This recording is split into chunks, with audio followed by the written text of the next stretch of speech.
का अपने पास क्वेश्चन दे रखा है कि एक काट है और वो काट इंक्लाइन प्लेन पर है और वो इंक्लाइन कितना है बेटा थीटा एंगल, और उस काट का एक्सेलरेशन कितना है जी साइन थीटा नीचे की तरफ। आपको बोला जा रहा है the cart is falling freely with acceleration of g sine theta, then find angle alpha made by the bob with vertical.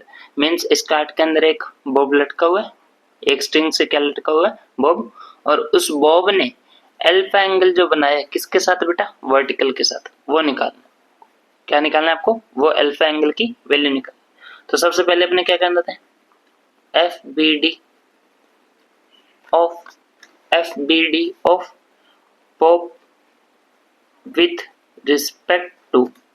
with respect to non inertial frame. Means अपने भी कांच लगे इस काट के अंदर, और काट के अंदर जाके उसका क्या बना रहे हैं बेटा एफबीडी। काट के अंदर जाके क्या बना रहे हैं अपने एफबीडी। नॉन इनर्शियल फ्रेम का मतलब क्या होता है, सिंपल सा नॉन इनर्शियल से याद रखो कौन सा फोर्स आएगा, शूडो फोर्स। कौन सा फोर्स आएगा साथ में, शूडो फोर्स। तो देखो ये तुम्हारा वो बॉब, ठीक है, इस बॉब के उधर, इस बॉब के ऊपर इधर की तरफ टेंशन टी लग रहा होगा स्ट्रिंग में। कौन सा एंगल है, कौन सा है बेटा टेंशन टी। अगर ये अल्फा, तो ये वाला यहाँ से जो वर्टिकली एंगल बनेगा वो भी कितना होगा अल्फा, वो भी कितना होगा अल्फा।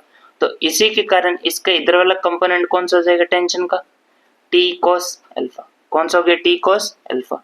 और इस साइड वाला कंपोनेंट कौन सा हो गया बेटा T sine alpha, T sine alpha. इतना समझ में आता है। अब देखो नेक्स्ट, इसका जो mg वेट फोर्स होगा, इसके ऊपर जो वेट फोर्स लगेगा वो यहाँ नीचे की ओर लगेगा mg, वो भी कितना थीटा एंगल पे। इसीलिए इधर की ओर जो कंपोनेंट आएगा इस काट के अलोंग या इस बॉब के अलोंग, वो कौन सा होगा mg sin theta, mg sin theta. Means इस ब्लॉक के ऊपर या इस बॉब के ऊपर भी कौन सा एंगल, कौन सा फोर्स लगेगा बेटा इधर की तरफ mg sin theta. Weight force का कौन सा कंपोनेंट लगेगा बेटा mg sin थीटा, ठीक है बेटा।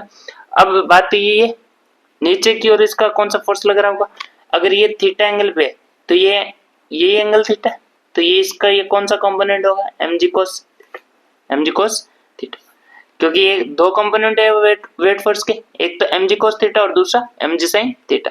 mg cos थीटा तो नीचे की तरफ और mg sin theta along the inclined plane। और ये आपको पता भी है कि along द inclined plane कौन सा एंगल आता है, कौन सा कंपोनेंट आता है वेट फोर्स का साइन थीटा वाला। कौन सा आता है बेटा साइन थीटा वाला। अब देखो इतनी बात हुई, मींस नीचे की ओर इस टी cos अल्फा के बराबर कौन सा होगा mg cos theta, mg cos theta. अब बचा शूडो फोर्स, ये सारे फोर्स लगा लिए अपने ने। अब कौन सा फोर्स लगा शूडो फोर्स, और शूडो फोर्स हमेशा कहाँ लगता है एक्सेलरेशन की अपोजिट डायरेक्शन, एक्सेलरेशन की अपोजिट, एक्सेलरेशन इधर, तो इसी के अपोजिट डायरेक्शन में कौन सा होगा ma शूडो फोर्स। इसी के अपोजिट डायरेक्शन में कौन सा फोर्स आएगा ma शूडो फोर्स। और इस शूडो फोर्स की वैल्यू, एक्सेलरेशन की वैल्यू तुम्हें गिवन जी साइन थीटा, तो ये कौन सा हो जाएगा mg sine theta, mg sine theta. ये जो ma फोर्स है ये कौन सा फोर्स है बेटा शूडो फोर्स, जो कि हमेशा एक्सेलरेशन के अपोजिट डायरेक्शन में लगेगा, हमेशा एक्सेलरेशन के अपोजिट डायरेक्शन में लगाते, ठीक है बेटा। ये अपना बना क्या free body diagram. Free body diagram जैसे ही अपने नॉन इनर्शियल फ्रेम में भाई, किसमें भाई नॉन इनर्शियल फ्रेम, तो ये अपने को बॉब कैसे दिखने लगा रेस्ट में। Means F net on Bob, F net on Bob की वैल्यू क्या होगी जीरो, क्या होगी बेटा जीरो। मींस जितना फोर्स आगे उतना फोर्स पीछे।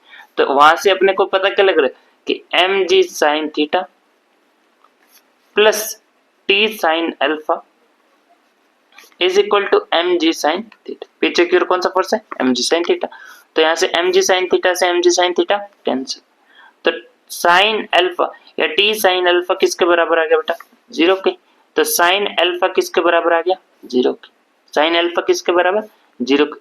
sin अल्फा की वैल्यू जीरो, मींस इस जीरो को क्या लिख सकते हो sin जीरो, क्या लिख सकते हो sin जीरो।